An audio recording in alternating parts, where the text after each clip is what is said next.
મોરબીમાં મંત્રી કાંતિ અમૃત્યાના ભાઈ કાળુ અમૃત્યાનો ધમકીભર્યો અંદાજ સામે આવ્યો છે। તેમણે ખેડૂતોને આહવાન કરતા કહ્યું કે હવે ઠંડા પડવાનું થતું નથી।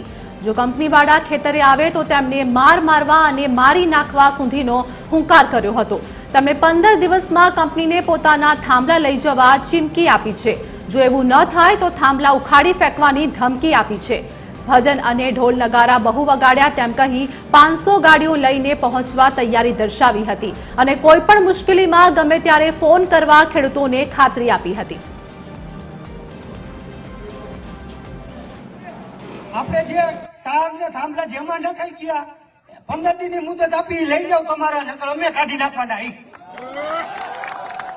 હવે આ કમિટીને કહી દીધું 15 દી આપણે કલબલિયા નથી વગાડવા, ઘણા વગાડ્યા।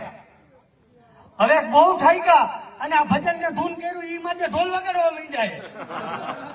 એટલે હવે 15 દીની મુદતમાં તમારા થાંભલા લઈ જાઓ।